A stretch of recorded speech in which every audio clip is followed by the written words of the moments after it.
بسم اللہ الرحمن الرحیم۔ ماہ رمضان برکتوں والا مہینہ ہے اور اس ماہ کی عظمت کا اندازہ اس بات سے لگایا جا سکتا ہے کہ قرآن پاک کا نزول اسی پاک مہینے میں ہوا، جیسا کہ سورۃ البقرہ آیت نمبر 185 میں اللہ تعالیٰ کا ارشاد پاک ہے، رمضان کا مہینہ وہ مہینہ ہے جس میں قرآن اتارا گیا جو تمام انسانیت کے لیے ہدایت ہے۔ اس میں اللہ کی حقانیت کی کھلی نشانیاں اور ہدایت کی کھلی راہیں ہیں، اور یہ حق و باطل کے درمیان فرق کرنے والی کتاب ہے۔ روزہ اسلام کا ایک اہم رکن اور بدنی عبادت ہے۔ روزے کو قرآن و حدیث کی اصطلاح میں صوم کہتے ہیں۔ صوم کے لفظی معنی ہے رکنا۔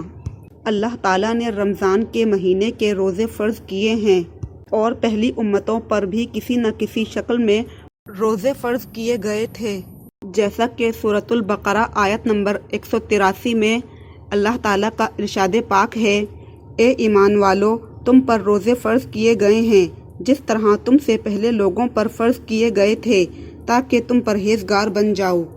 سورۃ البقرہ آیت نمبر 185 میں اللہ تعالیٰ کا ارشاد پاک ہے، تم میں سے جو شخص اس مہینے رمضان کو پائے تو اس پر لازم ہے کہ اس کے روزے رکھے۔ اسلام میں روزوں کی فرضیت کا حکم سن 2 ہجری میں نازل ہوا۔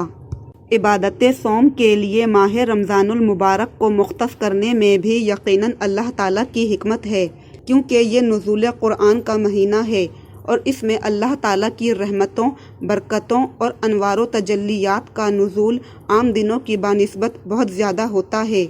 ایک حدیث پاک کی روح سے اس ماہ مبارک میں نیک عمل کا ثواب عام دنوں کے مقابلے میں 70 گنا زائد عطا کیا جاتا ہے۔ اس مہینے میں رحمت اور جنت کے تمام دروازے کھول دیے جاتے ہیں، جہنم کے تمام دروازے بند کر دیے جاتے ہیں اور سرکش شیاطین کو قید کر دیا جاتا ہے تاکہ اللہ کے بندوں کی طبیعتیں نیکی اور بندگی کی طرف زیادہ مائل ہوں اور وہ گناہ سے دور رہیں۔ سورۃ البقرہ کی آیت نمبر 183 تا 185 میں روزے کے احکام قدر تفصیل کے ساتھ بیان کیے گئے ہیں۔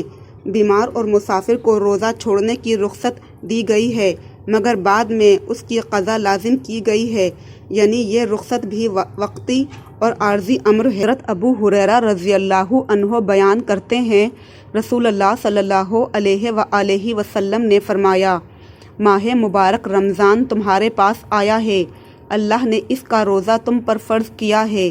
اس میں آسمان کے دروازے کھول دیے جاتے ہیں، جہنم کے دروازے بند کر دیے جاتے ہیں اور سرکش شیاطین بند کر دیے جاتے ہیں۔ اس ماہ میں ایک رات 1000 مہینوں سے بہتر ہے۔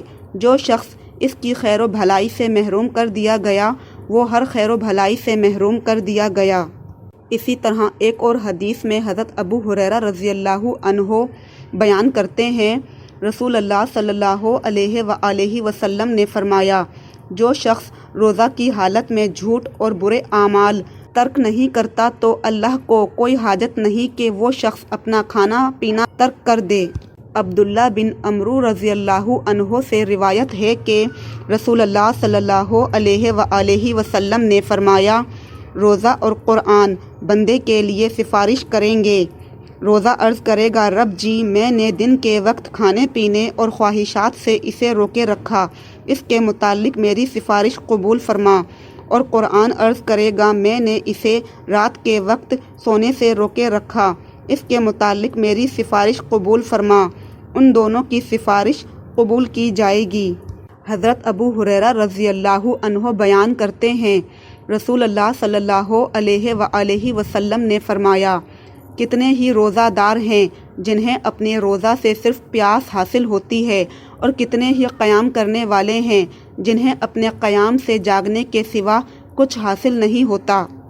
سہل بن سعد رضی اللہ عنہ بیان کرتے ہیں، رسول اللہ صلی اللہ علیہ وآلہ وسلم نے فرمایا، جنت کے 8 دروازے ہیں، ان میں سے ایک دروازے کا نام الریان ہے، اس میں سے صرف روزہ دار ہی داخل ہوں گے۔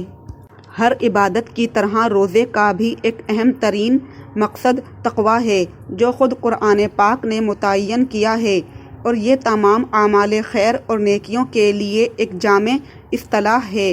مختصر یہ کہ روزے کا مقصود بندہ مومن کی ایسی تربیت ہے جس کے نتیجے میں وہ ہر نیکی کو اپنائے اور ہر برائی سے بچے۔ ایک مخصوص وقت کے لیے وہ چیزیں بھی ممنوع ہیں جو عام اوقات میں جائز ہیں، تو وہ امور جو ہر وقت ہر حال میں اور ہمیشہ ممنوع اور حرام ہیں، ان سے بچنا اور زیادہ ضروری ہے۔ اور اگر کوئی شخص روزے کی اس حکمت کو نہیں سمجھتا اور اس مقصد کو نہیں اپناتا تو یہ محض صورت روزہ ہے، حقیقت روزہ نہیں ہے۔ ایسے روزے محض علامتی روزے ہیں، بے جان ہیں اور عبادت کی اصل روح، نورانیت اور برکت سے خالی ہوتے ہیں۔ پس معلوم ہوا کہ کامل روزہ وہ ہے جس کی برکت سے انسان نیکیوں کا خوگر بن جائے اور برائیوں سے دور رہے۔ اس کا ذہن اور شخصیت شریعت کے سانچے میں اس طرح ڈھل جائے کہ نیکی اس کی روحانی غذا بن جائے، ہر عمل خیر سے اسے قلبی تسکین حاصل ہو اور ہر برائی سے اس کے دل میں شدید نفرت و کراہت پیدا ہو۔ یہی روزے کا مقصود ہے اور یہی تقویٰ ہے۔ روزہ ایک مکمل اور کل وقتی تربیتی پروگرام ہے۔ تھوڑی دیر کے لیے حلال چیزوں سے روک کر ہمیشہ کے لیے حرام اشیاء سے رکنے اور بچنے کا عادی بنانا مقصود ہے۔ مختصر یہ کہ روزے کے ذریعے عملاً یہ بتایا گیا ہے کہ انسانیت کا کمال اور بندگی یہ نہیں ہے کہ انسان خواہشات نفس کا بندہ بنے، بلکہ کمال یہ ہے کہ اپنی نفسانی خواہشات کو اللہ اور اس کے رسول حضرت محمد صلی اللہ علیہ وآلہ وسلم کی مرضی کے تابع بنائے۔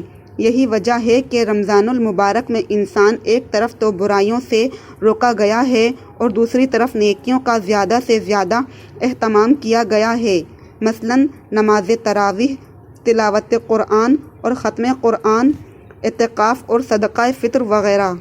روزہ رکھنے اور ایک محدود وقت کے لیے بھوکا پیاسا رہنے سے انسان کو بھوک اور پیاس کی تکلیف کا حقیقی احساس ہوتا ہے، اگرچہ روزے دار کے لیے یہ تکلیف اور مشقت جبراً نہیں بلکہ اللہ تعالیٰ کی رضا اور خوشنودی کے لیے خود اختیاری ہوتی ہے، مگر اس کے نتیجے میں لازمی طور پر انسان کا ذہن معاشرے کے ان نادار، مجبور و بےکس افراد کی طرف منتقل ہوتا ہے جو سارا سال تنگ دستی کی وجہ سے فاقہ کشی میں مبتلا رہتے ہیں۔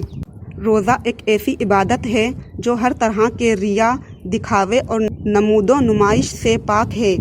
نماز، زکوٰۃ، جہاد اور حج، ہر عبادت میں ریاکاری کا احتمال ہے، مگر روزے میں اس طرح کا کوئی احتمال نہیں ہے۔ روزے کی حالت میں انسان تمام مخلوق سے بچ کر اور چھپ کر بھی پانی کا ایک قطرہ نہیں پیتا اور کھانے کا ایک لقمہ نہیں کھاتا، کیونکہ اس کا ایمان ہوتا ہے کہ اگرچہ کوئی انسان اسے نہیں دیکھ رہا مگر اللہ تو دیکھ رہا ہے۔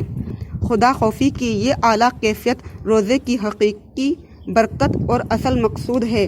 چنانچہ ایک حدیث پاک میں رسول اکرم صلی اللہ علیہ وآلہ وسلم نے فرمایا، انسان کے ہر عمل کا صلہ 10 سے لے کر 700 گنا تک دیا جاتا ہے، مگر اللہ کا فرمان ہے کہ روزہ صرف اور صرف میرے لیے ہے اور میں خود ہی اس کی جزا دوں گا۔